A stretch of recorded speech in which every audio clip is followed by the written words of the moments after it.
एक बार चले आओ। हमारे मुल्क का एक ऐसा अजीम फनकार जिसने फिल्म इंडस्ट्री पे राज किया और इब्तिदा से लेकर जब तक वो फिल्म से वाबस्ता रहे अपनी मर्ज़ी से फ्लॉप होके नहीं छोड़ा उन्होंने फिल्म इंडस्ट्री। इस पर आप क्लैप कर सकते हैं, मैं बताता रहूँगा आपको। तो जिस वक्त शाहिद साहब ने फिल्म इंडस्ट्री में कदम रखा, आप सब जानते हैं मोहम्मद अली, वहीद मुराद, नदीम और कमाल, मतलब ये सब एजाज, इन सब का मतलब होल्ड था। ऐसे में एक नौजवान का आना और डायरेक्ट हीरो आना और अपने आप को मनवा लेना, ये कोई मजाक नहीं है। आज के दौर में तो फिर भी इस बात की गुंजाइश है। टेलीविज़न पे आप देखिए तो ज़्यादातर आपको फ़नकार जो नज़र आएंगे वो ये फ़ला फ़नकार का बेटा है और ये फ़ला फ़नकार की बेटी है। इसमें कोई ऑडिशन नहीं, कोई सलाहियत का कोई मेयार नहीं है। गो उन्हें चांस मिलने के बाद वो अपने आप को मना लेते हैं, बहुत अच्छा काम कर लेते हैं, ये बात की बात है। मगर जब से पीटीवी था तो कितने ऐसे फ़नकार रहे जो ऑडिशन देते थे और फेल होते थे और उन्हें चांस नहीं मिलता था, या इब्तिदा छोटे किरदारों से होकर बड़े किरदार तक वो पहुंचते थे। आज के दौर में तो जो हो रहा है वो सबको पता है, लेकिन उस दौर में इस बात की बिल्कुल गुंजाइश नहीं थी जिस दौर में शाहिद साहब ने फिल्म इंडस्ट्री में कदम रखा और डायरेक्ट हीरो आए और बहुत सारी बातें जो हम यहाँ करेंगे। तो प्रोग्राम का हमने आगाज़ कर दिया है। आइए हम एक डॉक्यूमेंट्री देखते हैं शाहिद साहब की। उससे ये अंदाज़ा होगा कि शाहिद साहब किस फैमिली और किस क्लेबर से बिलोंग करते थे, करते हैं और उन्होंने इस फिल्म इंडस्ट्री में कदम रखा। सुभान। गवर्नमेंट कॉलेज लाहौर और अनारकली के संगम में एक बल खाती मेहराबी सड़क किंग एडवर्ड मेडिकल कॉलेज की दीवारों को पीछे छोड़ते हुए एक छोटी सी चढ़ाई और एक बुलंदी की तरफ जाकर खत्म हो जाती है। यह अदाकार शाहिद का घर है और यहीं 1970 की एक दिलनशीं दास्तान का आगाज होता है। हुस्न और फन जब अपनी इंतहाओं में मिलते हैं तो उसे सिर्फ शाहिद ही कहते हैं। एक शाहिद साहब की एक फिल्म का रक्स हम पेश करेंगे और जो बचा था वो लौटाने के लिए आए।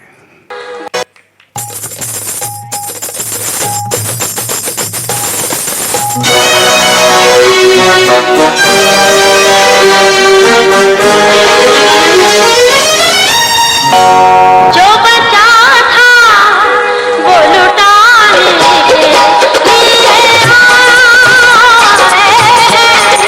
जो बचा था वो लुटाने के लिए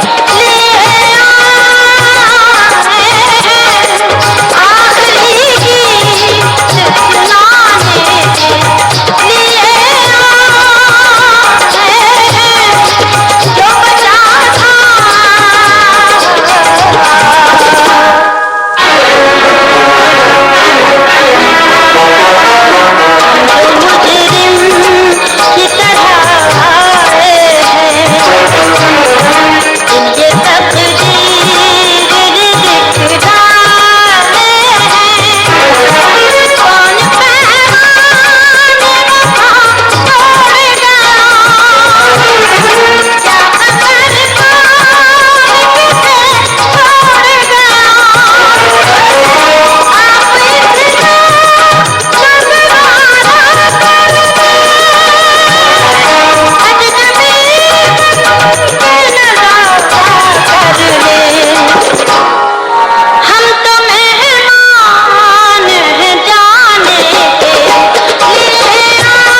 सपना ने बहुत बहुत उम्दा परफॉर्मेंस की। मैं चाहूँगा कि भरपूर क्लैपिंग की जाए।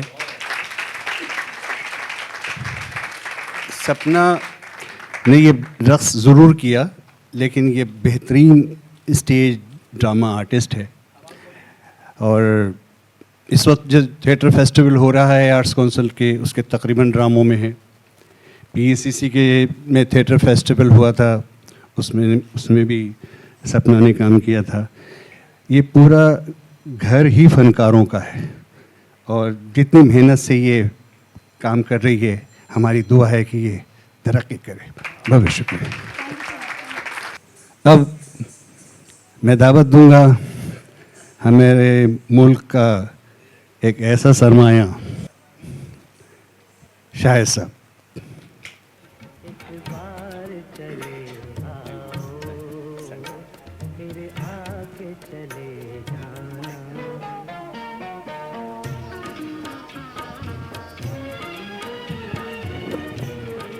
पीएससीसी के मेंबर्स की तरफ से, पीएससीसी के गवर्निंग बोर्ड मेंबर्स की तरफ से शाहिद साहब को आज के प्रोग्राम में खुशामदीद। वैसे तो मैं कर चुका था, लेकिन मैंने कहा अनाउंस भी कर दूं। ये जैसा मैंने भी इब्तिदा में कहा, इसमें कोई दो राय नहीं है कि जैसे भी किसी ने आवाज़ भी लगाई कि आया शाहिद, छा गया शाहिद, देख, और अभी तक छाए हुए हैं। इनका बदल आज तक फिल्म इंडस्ट्री को नहीं मिला। तो मैं वैसे जितनी भी शाहिद साहब की बातें हैं वो अखबारों में, टेलीविज़न पे आ चुकी हैं, लेकिन हम उन्हीं सवालों को जो पहले भी किए जा चुके हैं उसके जवाब भी सबको मालूम है। हम आज दोबारा चाहेंगे कि उनके जवाबात शाहिद साहब से सुने और आप लोग तक पहुँचें। हमने भी हवेली देखी। इस हवेली में जैसा कि मेरे इल्म में है कि इसी हवेली में शाहिद साहब ने अपनी आंखें खोली और फिर परवरिश के बाद में, ये सवाल पहले भी किसी और ने भी किया है, मैं भी करूँगा कि कोई फिल्मी या फ़न का बैकग्राउंड ना होने के बावजूद आपने film industry, direct film industry में कदम रखा, तो ये इरादतन था या इत्तेफाकन? बिस्मिल्लाहिर्रहमानिर्रहीम। ख़वातीन व हज़रात, सबसे पहले तो मैं आप सबका बहुत शुक्रिया अदा करना चाहता हूँ कि आप तशरीफ़ लाए, और ख़ास तौर पे मखदूम साहब का और मेहदी हसन साहब का, जिन्होंने मुझे लाहौर से यहाँ बुलाया। तो जहाँ तक आपका सवाल है जो आपने मुझसे पूछा, तो वो ऐसे ही है कि ये बिल्कुल एक इत्तेफाक है। जैसे मेरी आपकी कल मुलाकात बड़े इत्तेफाकन हुई, तो एक्चुअली तो मैं फ़ौज में जाना चाहता था, लेकिन कुदरत को ऐसा मंजूर नहीं था। और आप यकीन करें कि I was the most shyest person in my school life, और जो मैं इस कैरियर को मैंने अडॉप्ट किया, तो ये मेरा फ़ैसला ऐसा था कि जस्ट इन ए सेकेंड कि मसलन अगले दिन मुझे जाना था अपने कोर्स के लिए, आर्मी के लिए। तो जो मुझे प्रोड्यूसर मिले बस नौशा साहब, तो उन्होंने कहा भाई बात ये कि आप कहाँ छुपे हुए थे? मैंने कहा कहीं नहीं, मैं कहीं था छुपा हुआ, तो कहीं नहीं था। तो ही offered me for the film. फिर उन्होंने आपको अपनी फिल्म के लिए मुंतखब किया? जी, उन्होंने अपनी फिल्म के लिए मुंतखब किया? जी, उन्होंने मुझे अपनी फिल्म एक रात के लिए किया, और उसकी शूटिंग, वो ज़रा प्रोड्यूसर जो थे बड़े बेचारे गरीब थे हमारे प्रोड्यूसर, लेकिन मेरे उस्तादों में हैं वो। और 1 साल तक जब, हाँ मैं एक बात बतानी भूल गया आपको, उन्होंने जब दूसरे दिन मुझे ये पूछा कि ज़रा शायद मियाँ डायलॉग तो बोलो, तो मैं तो थरथराने लगा, बुरा हाल मेरा हो गया, पसीने छूट के, मैं डायलॉग कैसे बोलेंगे। तो उनका एक नौकर था, मुझे आज भी याद है, इकबाल मियाँ। उन्होंने कहा इकबाल मियाँ वो एक पानी का गिलास लेके आओ। तो हमारे तो हलक से आवाज़ नहीं निकल रही थी कि पानी लेके आओ या ना लेके आओ। खैर वो कुछ अरसे के बाद फिर उन्होंने मुझे बोला कि फिर दोबारा वही डायलॉग बोलो। तो मैंने फिर वो बोला। तो जब उन्होंने मुझे पहली दफ़ा ये कहा था कि ये डायलॉग बोले आप, तो मैं बोल नहीं सका। तो मुझे ये महसूस हुआ उस वक्त के फौज से भी गए, घर से भी गए, हर जगह से गए। जी। तो आपके जो साथी दोस्त थे वो फौज में चले गए? वो सब फौज में चले गए, वो जनरल्स तक पहुँचे। कोई बाद में फिर वो आपकी फिल्में देखते होंगे? नहीं, वो जिस वक्त कोर्स कर रहे थे उस वक्त ही मेरी फिल्में रिलीज हो गई थी। तो 1 साल के बाद मेरी पहली फिल्म जो थी आंसू, वो बड़ी सुपरहिट हुई। नहीं, आंसू तो रिलीज हुई, लेकिन आपने एक रात में काम किया। जी। फिर उसके बाद एक और फिल्म में भी काम किया आपने? जी, मैंने एक और फिल्म में काम किया, मंजिल उसका नाम था। वो यहाँ पे कराची के एक राइटर थे अदीब साहब। तो वो भी इत्तफाकन ऐसा हुआ कि वो भी आधी फिल्म बन के बंद हो गई। तो मैं तो बड़ा मायूस हो गया। मैंने कहा नौशाद साहब बना नहीं सकते फिल्म, और ये फिल्म बंद हो गई है, लिहाजा कुछ और सोचता हूँ मैं क्या करना है, मुझे बाहर चला जाऊँ, क्या करूँ क्या ना करूँ। जी, ऐसा हुआ।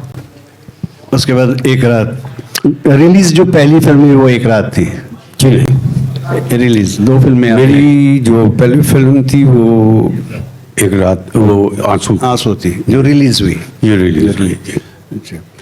और फिर वो आंसू ने फिर लोगों के आंसू निकाल दिए। हाँ, आखिरी सीन जो था वो जो आपने देखा अभी स्क्रीन के ऊपर जी, वो अल्लाह ताला ने बड़ी मेहरबानी फरमाई। सुभान, एक रात का गीत अगर दिखा दो हमें। और ये शाहिद साहब को बहुत पसंद है। मेरी कल मुलाकात हुई थी तो उन्होंने कहा कि ये गाना ज़रूर दिखाएं।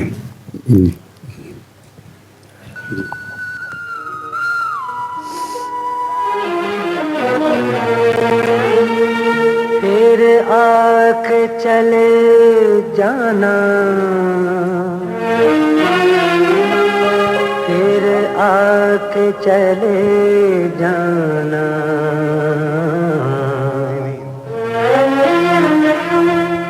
एक बार चले आओ, एक बार चले आओ, सूरत तो दिखा जाओ, एक बार चले आओ।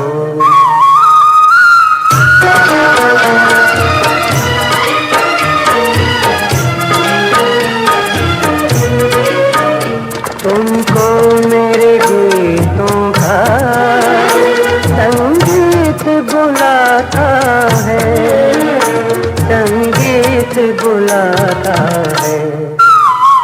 कुछ गीत मेरे सुन लो, कुछ अपने सुना जाओ, एक बार चले आओ, फिर आके चले जाना।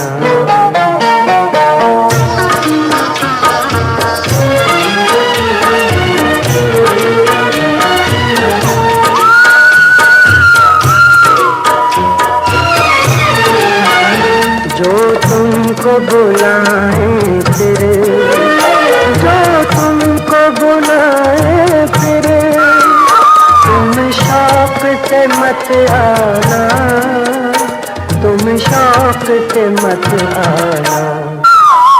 किस बात पे रूठे हो इतना तो बता जाओ, एक बार चले आओ, फिर आके चले जाना।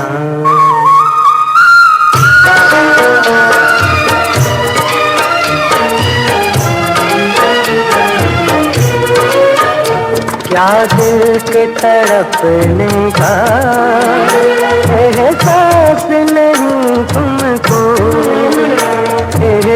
चाशनी हूँ तुमको, अब जान पे बन आए, निगाह चले आओ, एक बार चले आओ, फिर आके चले जाना। Thank you very much. आपने तो मुझे अपना माजी याद दिला दिया। ये मेरी बिगनिंग थी, ये मेरी ज़िंदगी का पहला गाना था जो मेरे को पिक्चराइज हुआ, मेहदी हसन साहब का। जी जी। लेकिन आपकी परफॉर्मेंस से तो ऐसा नहीं पता चल रहा है कि पहली दफ़ा परफॉर्म कर रहे हैं आप। जी, आपको ऐसा महसूस हो रहा मैं पहली दफ़ा? नहीं लग रहा कि पहली दफ़ा किया है। जी जी जी, लग नहीं रहा। लग नहीं। अच्छा, ये आपकी ये दीबा मतलब जो पहली फिल्म रिलीज आंसू हुई थी, ये वैसे इब्तिदा आपने इससे की थी? जी जी। अच्छा, आपका जो आंसू में हीरोइन आपकी कौन थी? आंसू में मेरी जो फर्स्ट मेरी 5 फिल्में हैं उसकी हीरोइन जो थी वो दीबा बेगम ही दीबा ही थी। जी जी। और जो मैंने पहली पंजाबी फिल्म की उसमें भी दीबा बेगम ही थी। आपने तकरीबन जितनी भी नामवर हीरोइन हैं उन सबके साथ काम किया है। जी जी। तो दो लिहाज से, एक होता है कि किसी फीमेल हीरोइन के साथ काम करके आप कंफर्टेबल हुए और किसी से आप इम्प्रेस हुए, ये दो हवाले हैं। और एक तीसरा हवाला है, वो मैं बाद में पूछूंगा। जी मैं समझ गया, मैं समझ गया। आप बाबरा शरीफ के बारे में। बाबरा शरीफ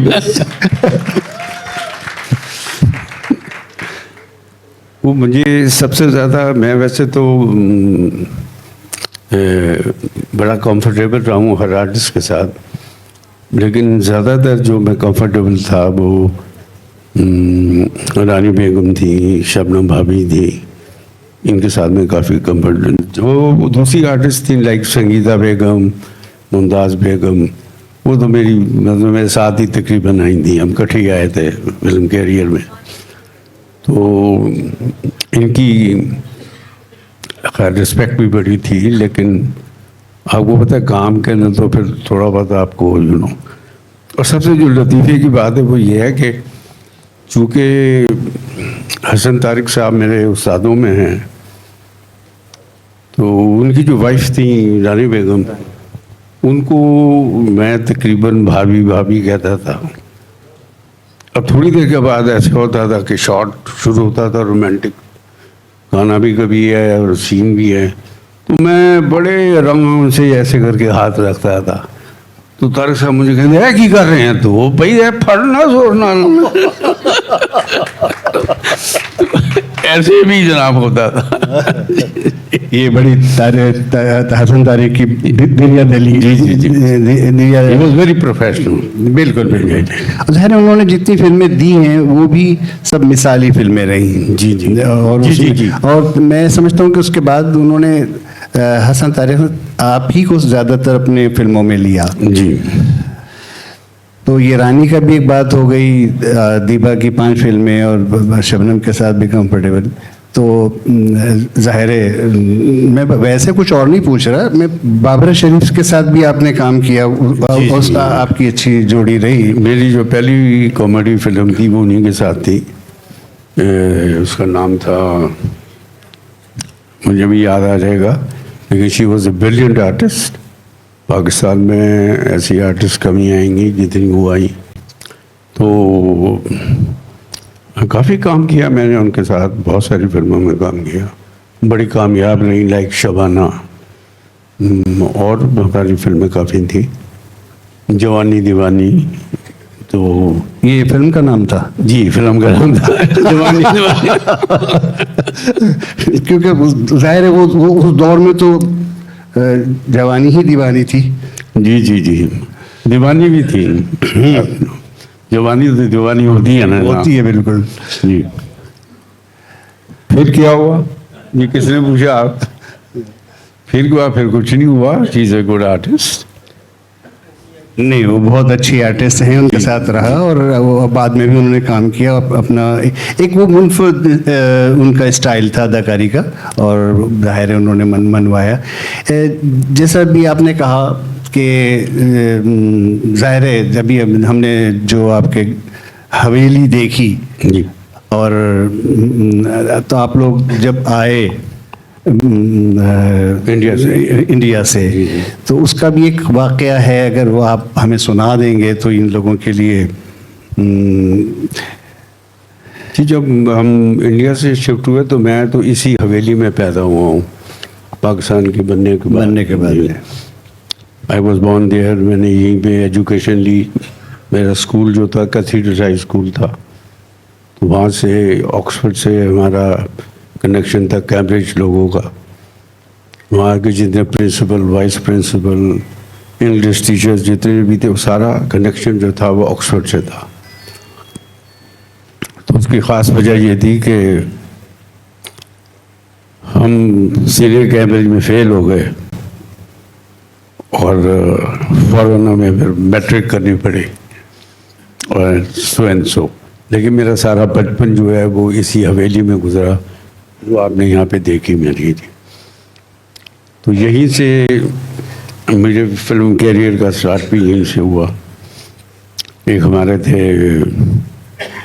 एक शमा रसाला निकलता था लाहौर, जी जी, उसके एडिटर थे जमील कुरैशी साहब। तो वो बिल्कुल बड़े भाइयों की तरह थे। तो वो मुझे कहने लगे भाई एक प्रोड्यूसर को आपसे मिलवाना है। हमने कहा यार पता नहीं प्रोड्यूसर क्या होता है क्या नहीं होता। एनीवे हम चले गए जहाँ लक्ष्मी चौक जो था उस वक्त फिल्मों का गढ़ होता था। वहाँ पे 2 आने की चाय की प्याली के ऊपर फिल्म लिखी जाती थी, बहुत कुछ होता था वहाँ पे जी। तो वहाँ पे जहाँ प्रोड्यूसर साहब को, नौशाद साहब को मैं मिला, तो नौशाद साहब को जब मैं मिला तो वो आपको पहले मैं बता चुका हूँ कि भाई आप कहाँ खोए हुए थे, किधर थे आप तो दिलीप कुमार लग रहे हैं। मैंने कहा अच्छा हम Dilip Kumar. So next day I was going for my course. तो उसी वक्त मुझे शाम तक को डिसाइड करना था कि मुझे ये करना है या जाना है मुझे। सो मैंने फिर इस तरफ सेलेक्ट किया। और किस्से तो बहुत है उस घर के, लेकिन एक किस्सा जो बहुत मशहूर है वो ये कि मेरे वालिद साहब जो थे उनको मैं झूठ बोलता था बहुत सारा, क्योंकि शूटिंग ही शुरू हो गई। उनको पता था कि मैं फौज में जा रहा हूँ, तो रातों को लेट आना, सारा कुछ करना। तो मुझे पूछे थे भाई ये कौन सी एक्सरसाइजें कर रहे हो तुम रातों को, तो फौजियों की मैं झूठ बोलता था बहुत। वो खैर फिल्म अब कंप्लीट होनी शुरू हो गई मेरी। अब उसके पोस्टर लगने शुरू हो गए चारों तरफ। तो हमारी एक शॉप थी जिसमें हमारा मैनेजर बैठता था अनारकली में। वो मुझसे वैसे चिढ़ खाता था, क्योंकि जो कॉलेज लाइफ में थे हम, तो मेरे फादर ने कहा था कि भाई ये स्टूडेंट हैं, इनको पैसे पूछों की ज़रूरत हो, तो हम तो पहुंच जाते थे पहले से पहले ही कि भाई पैसे दो हमें। तो कुछ वो थोड़ी सी उसमें था, कुछ मेरे खिलाफ कुछ था उसको। खैर एक दिन वहाँ पे रात को आया तो हस्बे मामूल में सलाम दुआ दी थी मेरी।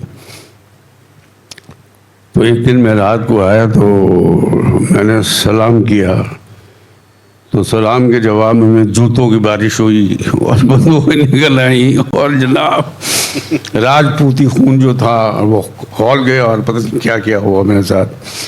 तो मुझे बाद में मैंने इन्फॉर्मेशन ली कि इनको कैसे पता चल गया, अभी तो फिल्म रिलीज ही नहीं हुई मेरी। हुआ ये कि वो जो मैनेजर था हमारा, वो उनको बाकायदा टांगे पे बिठा के लक्ष्मी चौक लेके गया और जाके उन्होंने बोर्ड दिखाया कि ये जनाब देखें कौन सा है। अब हमने जनाब बहुत बड़ा पोज बनाया हुआ था दीपा फिल्म के साथ। So this happened now. यहाँ से हमारा कैरियर शुरू हुआ, फिर घर से बाहर निकाल दिए गए। किराए के मकानों में गए जनाब, फिर हम बड़ा खुश हुआ। फिर जब मेरी पहली फिल्म और दूसरी फिल्म मेरी तहजीब रिलीज़ हुई हसन तारिक साहब की, तो तारिक साहब was like a father to me and I have got all love and respect. और सबसे ज़्यादा काम भी उन्हीं के साथ किया। तो उन्होंने फिर काफ़ी मेरे वाले साहब से एसोसिएशन करके कुछ करा गुरु के बड़े ताया जो थे मेरे, डॉक्टर गुलाम भीख साहब, he was health secretary Punjab. फिर जनाब मेरी सुलह हुई, फिर मेरी एंट्री इसी हवेली में दोबारा हुई 3 साल के बाद। फिर आपकी फिल्म आपके वालिद साहब ने भी देखते थे? उकाड़ा में हमारा सिनेमा होता था, तो वहाँ पे वो उन्होंने मेरी तहजीब देखी है, तहजीब देखी और एक आधी और देखी। After that he died, you know. बड़ा मैं महरूम रहा। बचपन में वालदा चली गई मेरी, आई वॉज वेरी स्मॉल। तो मैं ये सोचता हूँ कि शायद मैं जो इतना अल्लाह ताला ने मुझे इज़्ज़त दी, शायद मैं उनको बहुत मिस करता था अपनी लाइफ में, और अभी करता हूँ। ज़ाहिर है वो तो ज़िंदगी भर उसकी तो आप एहसास जो आपके हैं वो तो कायम रहेंगे। जी जी। चलिए, अच्छा ये हमने हीरोइनों का तो आपसे पूछ लिया। जी। आपने मोहम्मद अली के साथ भी काम किया, नदीम के साथ भी किया, और नदीम वहीद मुराद, नदीम, मोहम्मद अली, तीनों के साथ काम किया। जी, मैंने शुरू में मैंने पहली फिल्म ही नदीम साहब के साथ थी मेरी, वेरी नाइस आर्टिस्ट। साथ ही मेरी एक फिल्म थी इल्ज़ाम, जिसमें मोहम्मद अली साहब मेरे फादर बने हुए थे। उसका बड़ा मशहूर गाना हुआ था, हम पे इल्ज़ाम तो ऐसे भी है वैसे भी सही। तो वो आगे फिर ये कुछ हुआ, ऐसा ही चला हम पे इल्ज़ाम ऐसे भी है वैसे भी सही। एक सीन देखते हैं आपके मोहम्मद अली साहब। मैं के वापस आ जाए, चली जाओ, तुम्हारा इस घर से कोई ताल्लुक नहीं है। भैया, मैंने ससुराल का घर शौहर के हुक्म पर छोड़ा है। शौहर के हुक्म पर जो घर छोड़कर आई हो, भाई के इल्तिजा पर उस घर में वापस चली जाओ। भैया, जिस घर में आपकी इज्जत ना हो, बताइए उस घर में कैसे रह सकते हैं? अख्तर, मैंने तो बहन की खुशियों के लिए रिश्ता तोड़ा। मुझे क्या मालूम था कि तकदीर मेरे साथ ये मजाक भी करेगी। भैया, खुदा के लिए वापस चले जाओ। मेरी इज्जत तो जब है कि मेरी बहन अपने ससुराल में रहे। मुझे आपके सबर की कसम भाई जान, उस वक्त तक घर में नहीं जाऊंगा जब तक मेरी बीवी को बहू का दर्जा नहीं दिया जाता। वैसे आप अगर बस घर में रखना नहीं चाहते तो हम घर ले लेते हैं।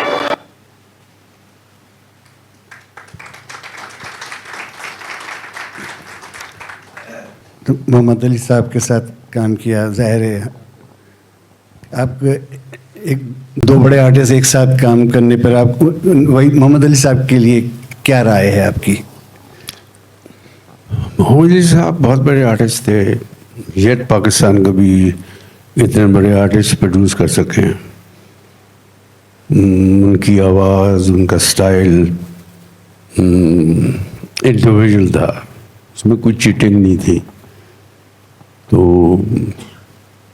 और जितना अच्छा उन्होंने ड्रामा बोला है, शायद आने वाले वक्तों में कोई भी ना बोल सके।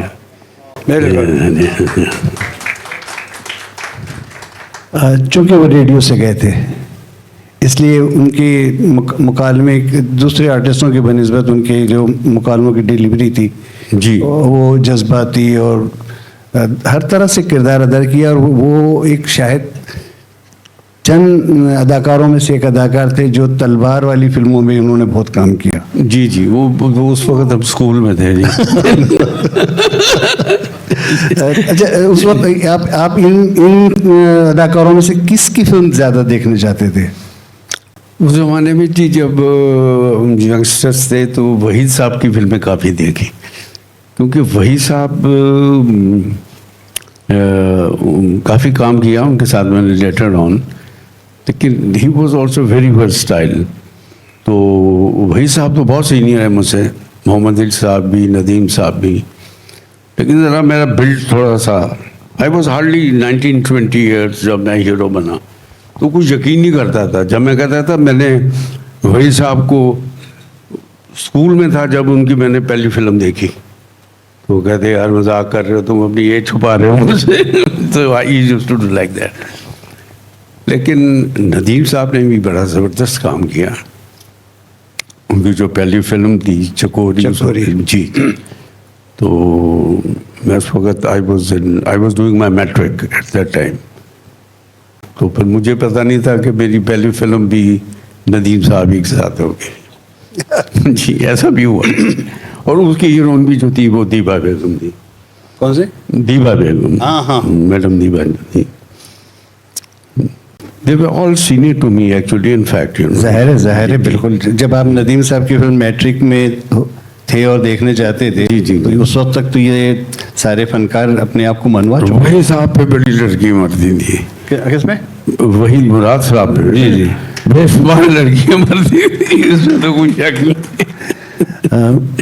मतलब उसमें कोई शक नहीं, बहुत सारी लड़कियां, खवातीन उनको मैं मरती तो नहीं कहूँगा, लेकिन पसंद करती थी। हाँ जी, हाँ पसंद करती। नहीं आप कह सकते हैं, मैं नहीं कह सकता। तो वो तो अपनी जगह है, लेकिन जहाँ तक यहाँ कुछ लोगों ने मुझे बताया कि आपके पर मरने वालों की भी तादाद कम नहीं थी। जी जी जी, माशाल्लाह माशाल्लाह। अब ये फैसला करना बहुत मुश्किल है कि दोनों में से किस पे की तादाद ज़्यादा थी। जी जी। और फिर जो शोहरत आपने पाई, वो उसमें फिर आपने सबको पीछे छोड़ दिया। जी, अल्लाह का एहसान है, बहुत एहसान है मेरे ऊपर। और ये भी बहुत बड़ा एहसान है कि मैं पाकिस्तान में पहला था हीरो कि मैंने 5 रोल प्ले किए बहुत खूब के अंदर। 5 roles I play in 1 film. बहुत खूब उसका नाम था, फिल्म का नाम। तो वो फिल्म इतनी चली तो नहीं, लेकिन उसके 1-2 कैरेक्टर्स लोगों को बहुत पसंद आए। कौन कौन? ये तो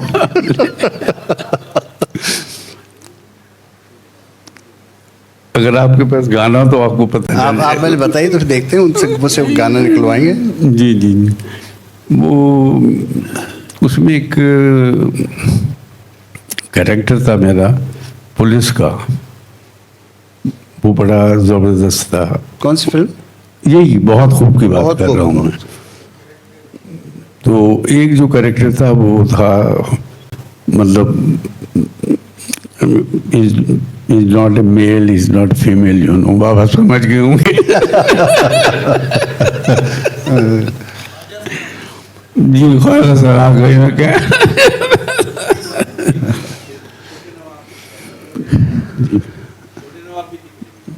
जी मेरी छोटी नवाबी। हाँ, ये तो आप करो भी बीवियों का जो आपने पूछा मुझसे। जी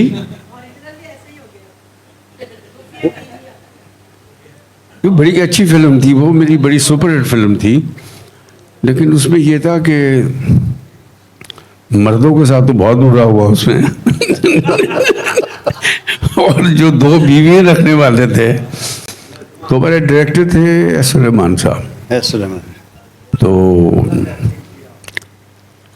जब उन्होंने मुझे रोल सुनाया तो उन्होंने कहा तुम्हारे से बात तो ये कोई कर नहीं सकता। मैंने कहा क्यों?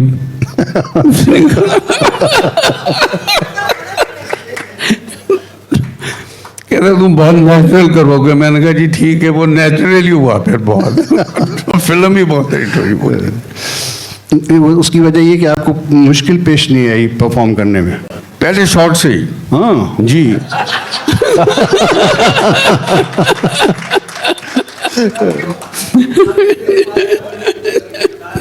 Thank you, thank you. उस फिल्म के बाद ही तो शिकार शुरू हुए। जी जी जी, हाँ जी जी, वो भी बड़ी अच्छी फिल्म थी। वो एक्चुअली वो उसका स्क्रिप्ट वगैरह जो था वो मैंने खुद ही लिखवाया था, उसका म्यूज़िक वगैरह भी खुद ही करवाया। मेरे पास टाइम नहीं था, तो हमारे एक दोस्त दिए थे, प्रोडक्शन मैनेजर था जो मजीद साहब, तो उन्होंने मुझे कहा कि आपने तो बनानी नहीं, आपके पास तो टाइम नहीं है, तो हर चीज़ तो रेडी है। हमारे एक डायरेक्टर होते थे कुमार साहब के साहबजादे ऐसे हाफिज साहब, वो भी मतलब फारिग ही थे बेचारे, तो बड़े अच्छे इंसान थे। तो उन्होंने मुझे कहा, मैंने कहा चले आप बना लें। तो उन्होंने डेट्स वगैरह ली, तो उन्होंने कहा कि इन डेटों के साथ साथ पैसे भी चाहिए हमें। मैंने कहा जी ठीक है, आप पैसे भी लें। तो उस ज़माने के अंदर वो 3 लाख में फिल्म बनी थी। 3 लाख में फिल्म बनती थी। बनी थी, लेकिन उसका जो उसका रिटर्न आया उनको, वो ओवर 30 लाख था उस ज़माने की बात। 30 लाख? जी जी। खैर अनमोल का और अमराज अदा का तो उस ज़माने में क्रॉसिंग ही बहुत थी। जी जी जी जी। अनमोल की बात हुई है तो अनमोल दिखा दें फिर हमें।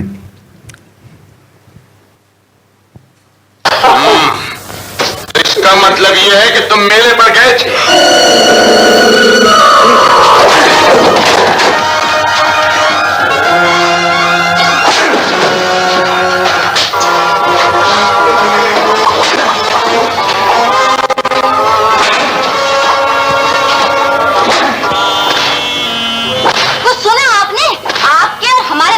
बावजूद ये मेले में गया था। अगर गांव वालों को पता चल गया ये पागल आपका बेटा है तो कितनी जगहसाई होगी। हद हो गई, इस कमबख्त को तो आपका भी ख्याल नहीं।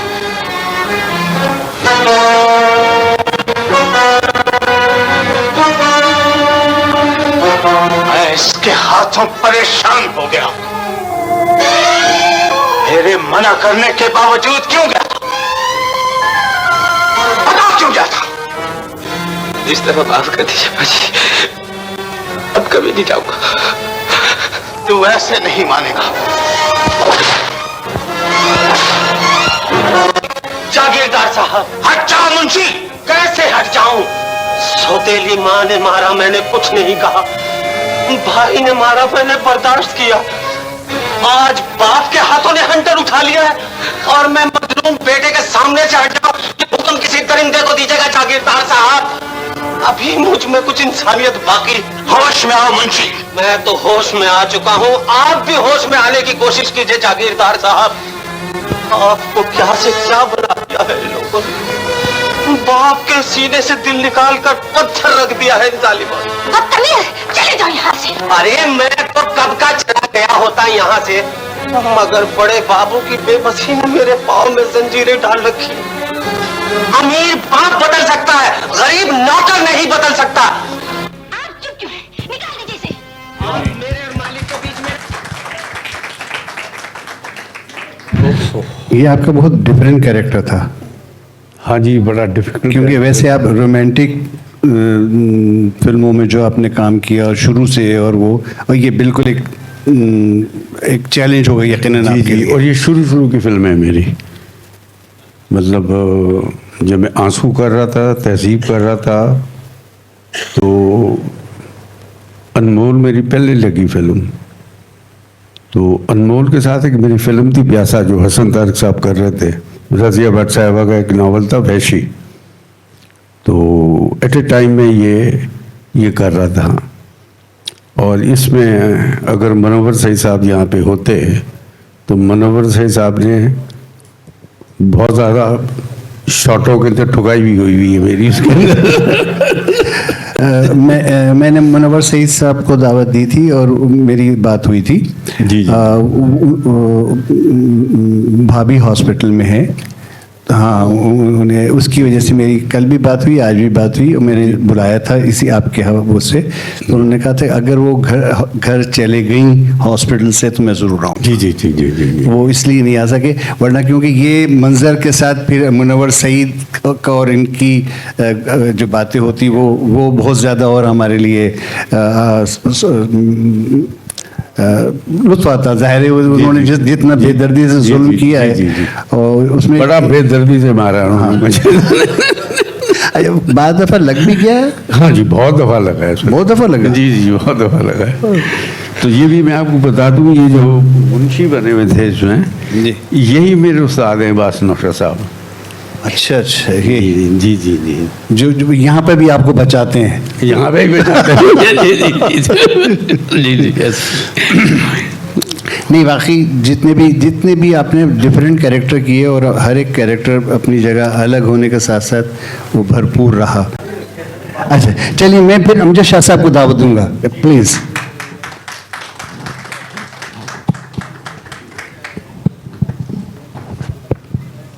सर जी, सर जी बहुत अच्छा लगा। आपकी गुफ्तगू सुन रहा था पीछे बैठा। नहीं सर, आप अमजद शाह साहब GMPTV हैं और अमजद साहब की कई खूबियां हैं कि ये सिर्फ GM बात तो होता है पढ़ लिख कर कुछ टेक्निकल इल्म जानकर GM बन जाते हैं, ये वाकई फनकार हैं। और ज़ाहिर टेलीविज़न पे सारा फनकारी का काम होता है और वहाँ ऐसे शख्स का GM रहना और फिर PTV में जो तब्दीलियाँ और फ़र्क हम महसूस कर रहे हैं, उसका क्रेडिट अमजद शाह साहब को जाता है। और मैं चाहूँगा अमजद शाह साहब से कि हमारे मुल्क का मायनाज फनकार हमारे दरमियान मौजूद है, तो आप। सबसे पहले तो मैं शुक्रगुजार हूँ मखदूम साहब आपका कि आपने इतनी अच्छी महफिल सजाई है। ज़ैदी साहब का मैं शुक्रिया अदा करता हूँ और इतनी बड़ी शख्सियत यहाँ आज मौजूद है माशाल्लाह, जिनके बारे में हम क्या कहें। मतलब ये कि शाहिद साहब का जब भी हवाला आता है तो जिस तरफ आँख उठाऊँ तेरी तस्वीरें हैं। नहीं मालूम कि ये ख्वाबा है कि ताबीरा है, रफ्ता रफ्ता वो मेरी हस्ती का सामा हो गए। ये सफ़र तेरे मेरे प्यार का, मतलब क्या बात करे आप। जो नग़्मे जो गज़लें इन्होंने पिक्चराइज की, बहुत मुश्किल है। मखदूम साहब आप ख़ुद म्यूज़िक को समझते हैं माशाल्लाह, कि फास्ट बीट के गाने सिंक करना और परफॉर्म करना निस्बतन आसान होता है। मगर ये कि मैं इमरान नाशाद साहब के साथ बैठा हुआ था, जो मौसीकार नाशाद साहब के फर्जंद हैं, और एक रात फिल्म आपने की थी, उनके मौसीकार वो थे। जीनत के मौसीकार भी नाशाद साहब थे, और इल्ज़ाम के भी, हम पे इल्ज़ाम तो वैसे भी उनके भी। तो देखिए ये सारे हवाले बनते हैं माशाल्लाह आपकी शख्सियत के। उर्म साहब मेरे साथ आई हैं तो इनकी बहन का गाना मैं जिस दिन बुला दूँ तेरा प्यार दिल से, जी जी जी जी, फिल्म खुशबू के सारे गाने ज़बरदस्त था। ये मेरी नज़र, सॉरी आपकी बात कट रही है, ये इंडिया ने भी कॉपी किया है। जनाब आली बिल्कुल। तेरे संग रहने की खाई है मैंने कसम। तो जनाब आली ये जो शोरील चल रही है बाजार, जिन्होंने भी बनाई है माशाल्लाह बहुत उम्दा, और इससे मज़ीद चीज़ें रिकॉल हो रही हैं। और शायद साहब हमें आप पर फ़ख्र है, आपने माशाल्लाह जो काम किया है। एक बात यह कि जो डायलॉग डिलीवरी आपकी, जो फेस एक्सप्रेशन आपके, जिस तरह से आपने अपने फ़न के ज़रिए पूरी दुनिया में हमारी धरती का, पाकिस्तान का नाम रोशन किया, यकीनन वो किसी तारीफ़ के मोहताज नहीं। और जिस अंदाज में मखदूम साहब ये प्रोग्राम कंडक्ट कर रहे थे, यकीन करें मैं तो पीछे बैठ के सुन रहा था, मुझे बहुत अच्छा लगा।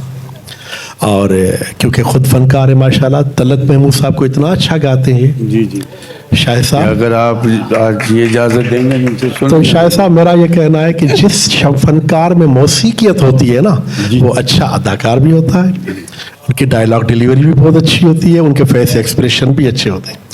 आपका कमाल ये है कि जो चीज़ें आपने सिंग किया जिन गानों को, वो तो अच्छे हैं ही हैं, मगर आपके को स्टार्स ने, आपके हीरोइन ने जो गाने परफॉर्म किए, और आप अगर सीन में मौजूद हैं तो यकीन कीजिए आपकी आंखें, आपका पूरा बॉडी लैंग्वेज माशाल्लाह, वो भी लगता था कि एक मौसीकी में और पूरे एक्सप्रेशन में भरे हुए थे।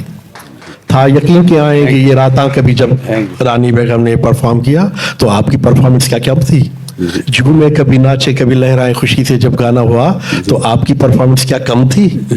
यही बड़े आर्टिस्ट की एक निशानी होती है। Thank you. तो शाहिद साहब आपके बारे में जितना कहें कम।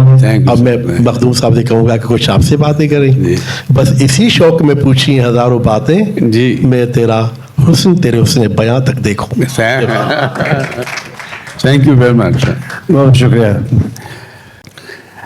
आपने सही कहा जैसा कि फिल्म के अंदर जो बहुत अदाकारी डायलॉग डिलीवरी के बाद में एक जो अहम चीज़ होती है वो गाने की पिक्चराइजेशन, और शाहिद साहब के गानों की में जितने भी उन्होंने गानों को पिक्चराइज किया है उसमें कहीं एक्टिंग नहीं लगी। एक वाकई लगता था कि ये कैमरे के बगैर कहीं पर ये अपनी हीरोइन के साथ कोई नहीं देख रहा और ये परफॉर्म कर रहे हैं। क्या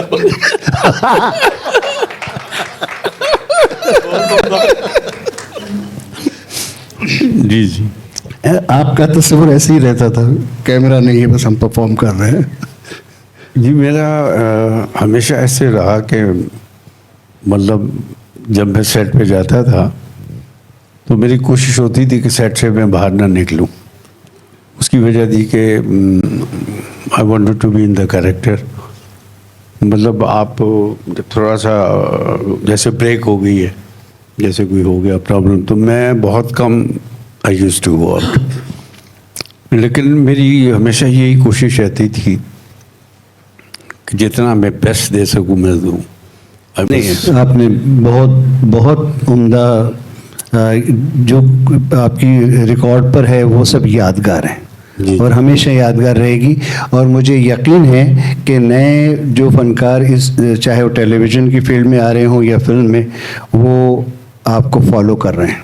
जी, और ज़ाहिर है आपने इतना कुछ काम मियारी दिया है कि यकीनन, जैसा आपने कहा कि आप भी ज़ाहिर है आने से पहले फिल्में देखते थे, तो वहाँ से कुछ आपने यकीनन किसी न किसी हवाले से मुतासर हुए, बाद में आपने सबको मुतासरीन में शामिल किया। अभी भी बहुत से हैं जो आपको देखते हैं, आपसे सीख रहे हैं। किसी न किसी स्टेज पे वो ये अगर उनसे इंटरव्यू किया जाएगा तो वो यकीन कहेंगे कि भाई हमने शाहिद साहब की फिल्में देखकर बहुत कुछ सीखा है। कोई शक नहीं। बदनाज था, हम आपकी इज्जत की कसम खाया करते थे। आज आपको इस हालत में देखा है तो बेख्तियार आंखों में आंसू आ गए। नहीं, इस हालत पे पहुंचाने के बाद आपको रोने का कोई हक नहीं। अब हम शराब पिएंगे, खाना सुनेंगे, तमाशबीन कहलाएंगे, रुसवाई और जिल्लत का निशान बनकर इस बाजार में घूमा करेंगे। एक बात अमजद साहब, शुक्रिया। हाँ, थैंक यू। मैं अमजद साहब से भी रिक्वेस्ट करूँगा, देखिए अभी ये हम सीन दिखाना चाह रहे थे, हम नहीं दिखा सके। पाकिस्तानी फिल्में का पता नहीं किसकी जिम्मेदारी है कि उनके मेयार को मेंटेन करें, उनको महफूज करें, हमें नहीं मालूम। लेकिन पाकिस्तानी फिल्में ना महफूज की जा रही हैं ना की गई हैं। इसके बरक्स हम इंडिया की बहुत पुरानी फिल्म ब्लैक एंड वाइट भी देखते हैं तो उसका प्रिंट बेहतरीन होता है, और वहाँ जो भी हमारे पास खैर ये तो हमें मालूम है बेहिसी है बहुत, लेकिन फ़न जैसी चीज़ को महफूज करना बहुत ज़रूरी है। और हमारे अगर अमजद साहब से मैं इसलिए इस बात को कह रहा हूँ कि ये पीटीवी पे हैं, वहाँ से ये बात ज़रूर आगे पहुँचाएं कि कम से कम जो हमारी पुरानी फिल्में हैं वो हमारा असासा हैं, उनको बेहतर मेयार के साथ महफूज किया जाए। ठीक, आपका ख्याल बेहतर? जी जी जी, बिल्कुल बिल्कुल ऐसा होना चाहिए, ताकि जितनी हमारी फिल्म्स हैं, जिस ज़माने में फिल्म्स बहुत अच्छी बनती थी, ये अमजद साहब का और अंजब साहब से मैं ये रिक्वेस्ट भी करूँगा कि इनको, जितने हम आर्टिस्ट हैं जिन्होंने बड़े अच्छे अच्छे परफॉर्मेंसेस की हुई हैं, it is a lesson for them. हमने भी कई गलतियाँ की होंगी, नोबडी इज़ परफेक्ट, लेकिन उस सीखने को तो ज़रूर मिलेगा हमारे लोगों से कि कैसे हम परफॉर्म करते थे, कैसे हम उसको एडजस्ट करते थे। ये नहीं होता था कि हम सीन कर रहे हैं। मैंने आपसे गुजारिश की पहले कि मैं जब सेट के ऊपर जाता था तो मैं बाहर नहीं निकलता था, और मैं नहीं, और भी जितने आर्टिस्ट, जो भी खाना है जो ब्रेक में, वो सब वहीं होता था। तो उससे ये फ़र्क पड़ता है कि आप जो are in the character, you know, आप उससे बाहर नहीं निकल रहे। तो अब तो जनाब ऐसा है कि अगर मैं अमजद साहब का कोई ड्रामा कर रहा हूँ, जो करूँगा इंशाल्लाह मैं, तो सीन कर रहा हूँगा, और सीन के अंदर किसी जो हमारी ऑपोजिट स्टार होगी उसका टेलीफोन आ गया तो क्या बनेगा? तो ये हो रहा है। और मैं एक बात और कर दूँ, मैं इनका बड़ा ज़बरदस्त फ़ैन हूँ, आप यकीन करें। I love him, I like him. कोई मुझे वो नहीं है कि मुझे कोई मतलब, I like his personality, I like his behaviour, attitude, बहुत प्यारा है। मैंने इसलिए तो बताया कि मैंने मुख्तसर बताया कि कितने प्यारे हैं। नहीं जी, अच्छा, इसलिए मुख्तसर बताया कि हम तो फिर एक अमजद शाह साहब के साथ एक शाम मनाने वाले हैं, तो उस वक्त जो हमने सवालात करने हैं कहीं आज लीक आउट ना हो जाए। सुभान कोई बाबरा शरीफ के साथ नहीं? आपने ऐसे क्यों बोला? आप खुल के बोल रहे हो ऑडियंस के सामने। ताल्लुक तो बहुत गहरा है, लेकिन आप परेशान क्यों हो रहे हैं? जनाब, ये गीत बचपन में लोरी की जगह मेरी माँ मुझे सुनाया करती थी। लेकिन तुम्हारी माँ तो तुम्हारी सूरत देखने से पहले मर चुकी थी। आपने तो उसे मारने की बड़ी कोशिश की, लेकिन वो बेचारी अभी तक जिंदा है। लेकिन मैं कैसे मान लूं? अभी तक वो लोग इस घर में मौजूद हैं जिन्होंने अपने हाथों से दफनाया था। लेकिन मैं कैसे मान लूं जबकि मेरी माँ यहाँ मौजूद है? माँ, यहाँ आकर डैडी को बताना कि तुम अभी जिंदा हो।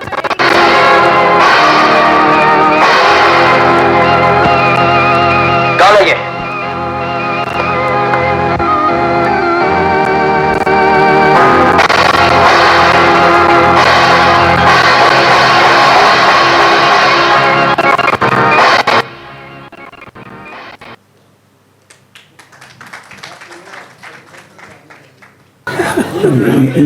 और मैं एक और यहाँ शख्सियत बैठी है जो शोबिस से उनका ताल्लुक़ रखा है, लाहौर स्टूडियोज़ वगैरह में उन्होंने काम किया है, और हमारे पीएससीसी के मेंबर भी हैं, लायंस क्लब के भी मेंबर हैं।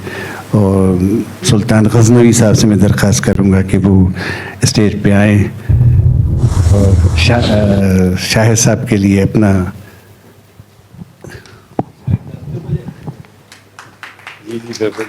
कौन है? आप बहुत बड़े आर्टिस्ट हैं और भाई हमारे हैं, तशरीफ रखिए। सुल्तान महमूद गजनवी। जी जी जी जी। ये अमन, उसमें हमारी पहली मुलाकात हुई थी, ऐसे था। बिल्कुल। और बड़ा खूबसूरत नौजवान। मैंने कहा शाहिद तुम सबको बीट करोगे। उस ज़माने के टॉप के अदाकार जिनके साथ मैंने रिकॉर्डिंग का काम किया था, मोहम्मद अली, वहीद मुराद, नदीम, संतोष कुमार, तो ये कहने आप कैसे फोरकास्ट कर रहे हैं? मैं कहा आई एम वेरी कॉन्फिडेंट, तुम्हारे अंदर वो सारी खूबियां हैं जो एक टॉप के हीरो में होती है। ही वॉज सरप्राइज, ऐसे ही था जी, ऐसे ही था, ऐसे ही था। बहुत सारी मैंने नसीहतें भी की बीइंग ए सीनियर, हालांकि उम्र में ज़्यादा फर्क नहीं, लेकिन मैं पहले से था ये बात। नहीं, ये तो ज्यादती कर रहे हैं। थोड़ी सी ज्यादती कर रहे हैं।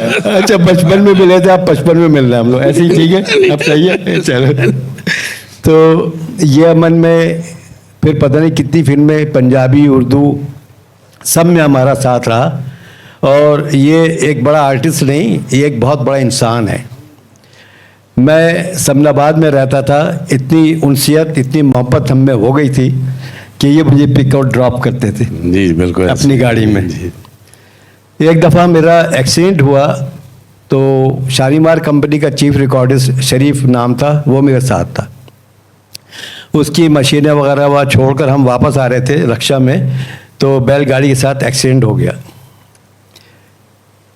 मैं भागा हुआ गया उन लोगों को छोड़ के, तो ये शायद सेट के ऊपर थे। मैंने कहा शायद ऐसे एक्सीडेंट हो गया है, क्या करना है? कहने कुछ नहीं करना है।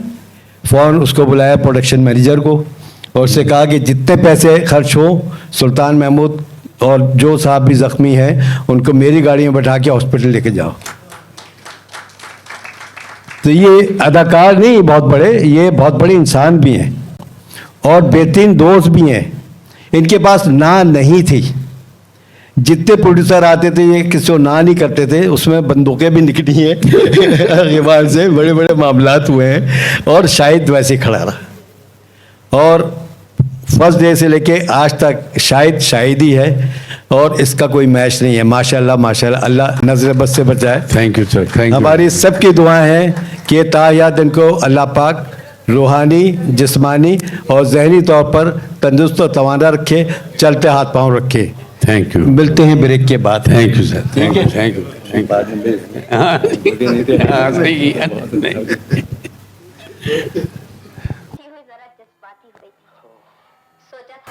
लेकिन कुदरत ने बचा लिया। और फिर जब तक आप जिंदा हैं, मैं क्यों मरूं? फरजाना, मैं अपने किए पे बहुत शर्मिंदा हूं। बीवी के सामने शर्मिंदगी का इजहार कुछ अच्छा नहीं लगा। और फिर मैं आपकी ऑफिस सेक्रेटरी भी तो हूँ। हाँ फरजाना, तुम्हारी सीट अब भी तुम्हारी मुंतजर है, लेकिन मुझे सच्चे दिल से माफ कर देना और मेरी इज्जत का पास रखना, क्योंकि मेरा छोटा भाई अमेरिका से वापस आ चुका है और मैं दफ्तर की सारी रिस्पॉन्सिबिलिटीज उस पर डाल दी हैं।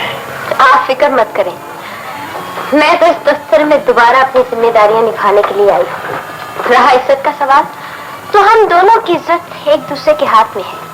जब हम दोनों के हाथ एक दूसरे के गिरेबान तक पहुंच ही चुके हैं, तो खतरा भी दोनों के लिए बराबर है। लेकिन मैं तुम्हें ये कहना चाहता था कि वो अनवर, ये मिस फरजाना है। Good morning sir. ये इस दफ्तर की लेडी सेक्रेटरी है, छुट्टी पर गई हुई थी, आज ही वापस आई है।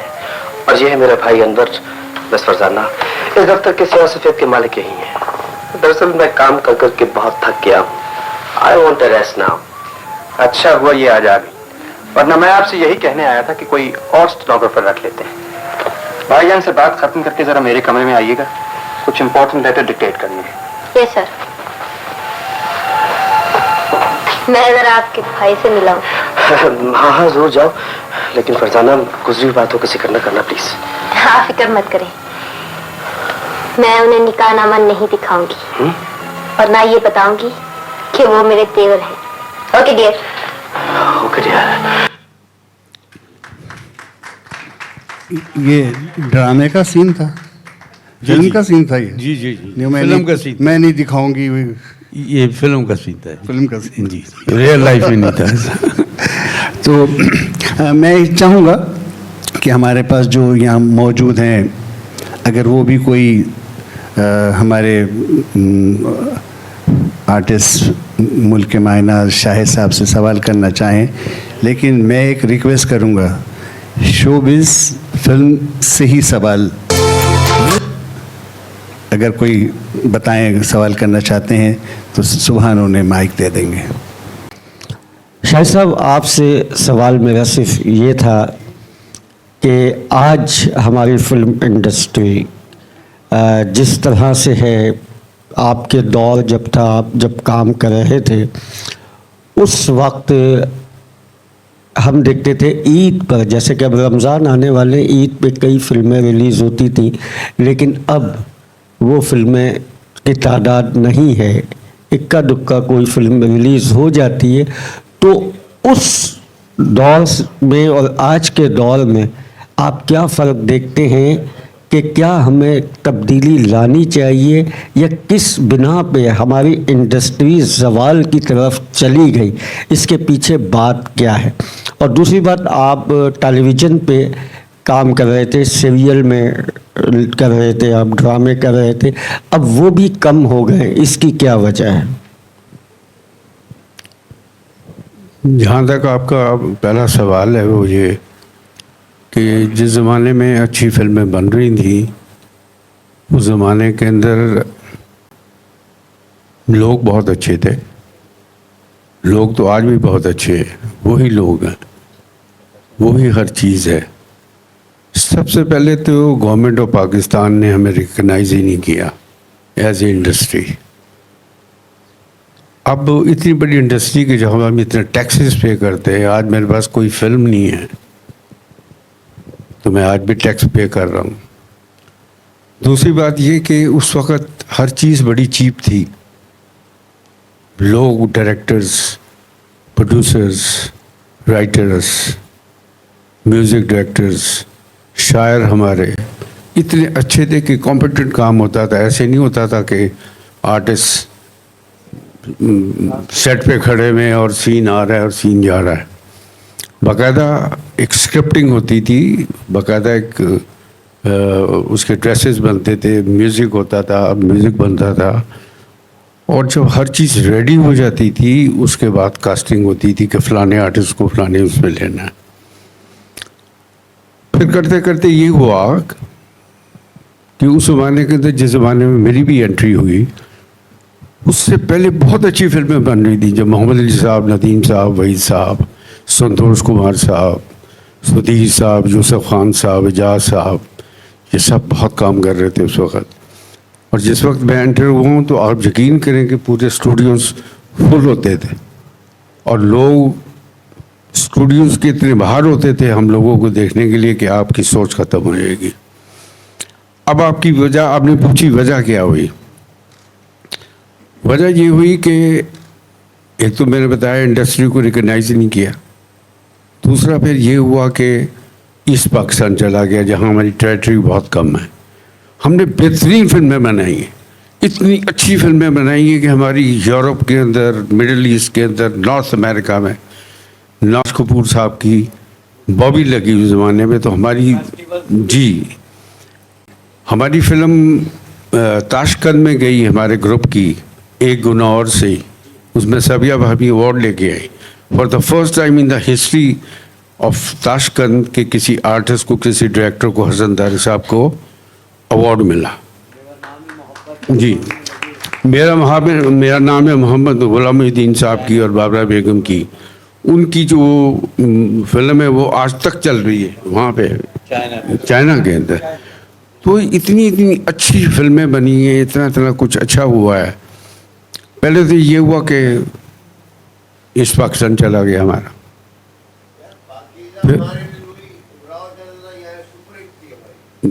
जी। तो कहने का मकसद ये कि हमारे पास टेरिटरी तो बहुत कम होगी। अब नेचुरली जब एक फाइनेंसर पैसे खर्च करता है तो वो ये भी सोचता है कि चलो, फिर भी हम एडजस्ट हो रहे थे क्योंकि कराची के अंदर हमारी फिल्में उर्दू जितनी थी वो चल रही थी उस वक्त। तो फिर एक ऐसा दौर आया कि मुझे पता नहीं मुनासिब है कि नहीं कहूँगा, लेकिन मैं कहूँगा ज़रूर, उसे औलक साहब का दौर आ गया है। That is the main question. तो वो जब दौर आया तो इस्लाम ही ख़तरे में आ गया, हम भी ख़तरे में आ गए। हम तो बहुत ज़्यादा ख़तरे में आ गए, हमारे पास और कोई काम तो था नहीं करने को साथ, जितना ख़तरे में हम आए। फिर सेंसर में उन्होंने किया तो कुछ नहीं, उन्होंने ये किया कि मटेरियल मंगवाना बंद कर दिया। वैसे हमारी फिल्में बनाए किस पे? जब मटेरियल ही नहीं होगा आपके पास तो फिल्में किस पे बनाए जनाब? तो ये मसले मसाइल हमारे साथ हुए और एंड ये हुआ कि पंजाबी फिल्म बननी शुरू होगी, क्योंकि पंजाबी फिल्म के स्टेशन जो थे वो बहुत ज़्यादा थे। मुस्तफ़ा कुरैशी साहब, सुल्तान रही साहब, उनका काम शुरू हो गया माशाल्लाह, और वो चलता रहा। फिर और आर्टिस्ट आए नए, जितने हमारे बड़े टैलेंटेड आर्टिस्ट रहे, दे आर वेरी, बड़ा टैलेंट है हमारे मुल्क के अंदर, आउटस्टैंडिंग टैलेंट है। लेकिन एक्चुअली द फैक्ट इज कि आप उसको यूज़ कहाँ करेंगे? यूज़ करवाने वाला भी तो कोई हो ना सर। देखें ना अब,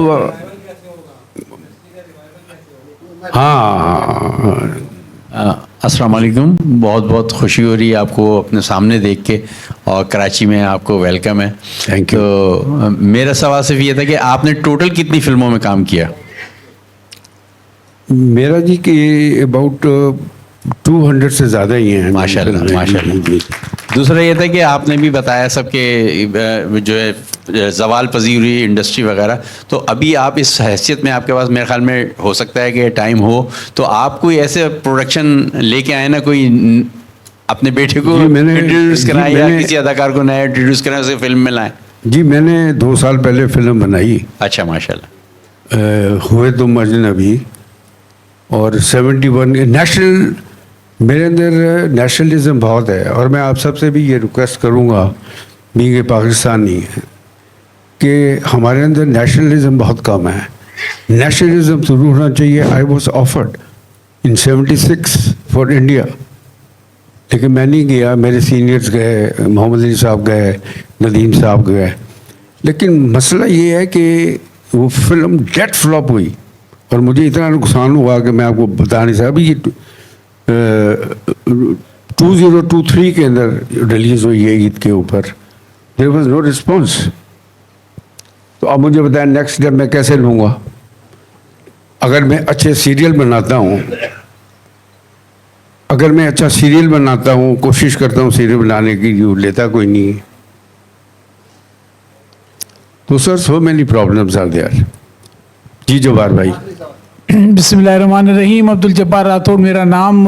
शाहिद साहब माशाल्लाह हमारी इंडस्ट्री के legend, and I would rather से कि मेरे बहुत अच्छे दोस्त भी हैं, मेरी इनसे बातचीत चैट भी चलती रहती है।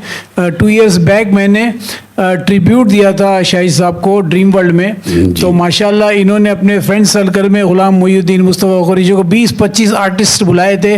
तो आई डोंट रिमेंबर कि शाहिद साहब ने या किसी और आर्टिस्ट ने कहा था कि माशाल्लाह आप लोगों ने जो हमारे ये तकरीब की, हमारे लिए हमें जो ट्रिब्यूट दिया है, मैं शाहिद साहब आप गवाह होंगे, उस आर्टिस्ट के आंखों से आंसू आ गए थे कि हमें तो जीते जी कभी किसी ने ट्रिब्यूट नहीं दिया, तो आपने माशाल्लाह हमें ट्रिब्यूट दे के हमारा सबका दिल जीत लिया है। जी जी जी। अच्छा, मैं एक और बात करना चाहूँगा कि माशाल्लाह एक ज़माना था जो भी यहाँ जिक्र भी आया कि 11 फिल्मों में इन्होंने काम किया, एक ही साल में 11 हिट हुई, जितने 4 सुपरस्टार थे सबको इन्होंने पीछे छोड़ा था। नो डाउट वही बड़े अच्छे स्टार थे, यहाँ भी लिखा हुआ भी है कि लेजेंडरी पाकिस्तान फिल्म स्टार। तो मखदूम साहब, क्या ऐसे स्टार के लिए खड़े होके स्टैंडिंग राउंड ऑफ अप्लॉज नहीं बनता है? ये सबने खड़े होना है, सिर्फ ये से कुछ नहीं होगा।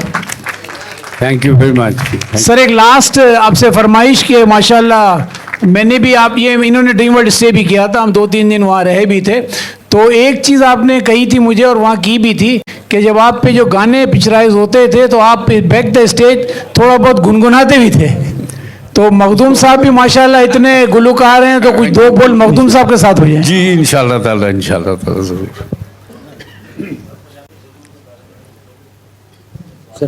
जी हम सबको भी मालूम है, और शाहिद साहब ने भी अभी बताया कि चाइना में अभी तक गुलाम मोहिउद्दीन और बाबर शरीफ की फिल्म चल रही है अभी तक। उसकी जो वजह है वो ये है कि हम पाकिस्तानियों का जो है चाइना की बनाई हुई बात चीज़ों पे एतबार नहीं है कि वो इतने दिन नहीं चलती, इसका उनको भी यकीन है। तो वो हैरान है कि मोहब्बत इतना कैसे चल गई। इसलिए वो मुसलसल देख रहे हैं, उन्हें यकीन नहीं आ रहा कि चीज़ें इतने अरसे नहीं चलती, तो ये मरे दम तक मोहब्बत कैसे चल रही है। हाँ वो तो ठीक है, लेकिन जो फिल्म चल रही है वो यही कि चाइना की चीज़ में तो इतना काबिल एतबार नहीं होती थी, मोहब्बत के मरे दम तक चल रही है। हम चाहेंगे कि आज का प्रोग्राम जो तरतीब दिया है हसन जैदी साहब ने दिया है, मैं रिक्वेस्ट करूंगा हसन जैदी साहब से कि वो तशरीफ़ लाएं। आ जाए हसन साहब।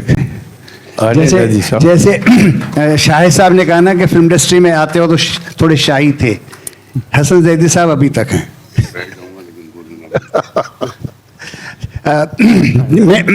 हसन जैदी साहब बहुत ही ऐसी शख्सियत हैं, खामोशी से फ़न की बहुत खिदमत कर रहे हैं, प्रोग्राम अरेंज करते हैं म्यूज़िक के और बहुत सारी सक़ाफ़ती प्रोग्राम, और ये पीछे रहकर प्रोग्राम को आगे पेश करते हैं। आज का प्रोग्राम भी शाहिद साहब से चूँकि उनके देरीना ताल्लुक़ात हैं, ये जो भी मरासिम है, इसकी वजह से आज का ये प्रोग्राम का यहाँ पेश होने का क्रेडिट जो है हसन जैदी को। जी बिल्कुल, इसमें कोई शक नहीं है। हाँ ग्रेट। तो हम चाहेंगे कि शाहिद साहब को शील्ड पेश करें, तो मैं गवर्निंग बोर्ड मेंबर से रिक्वेस्ट करूँगा कि वो PACC की तरफ से हम शील्ड पेश करेंगे, वो स्टेज पे आ जाएं।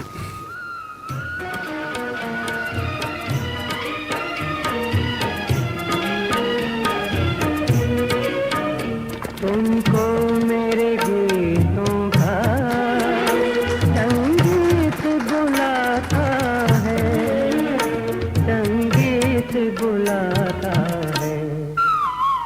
कुछ गीत मेरे सुन लो, कुछ अपने सुना जाओ, एक बार चले आओ, फिर आके चले जाना।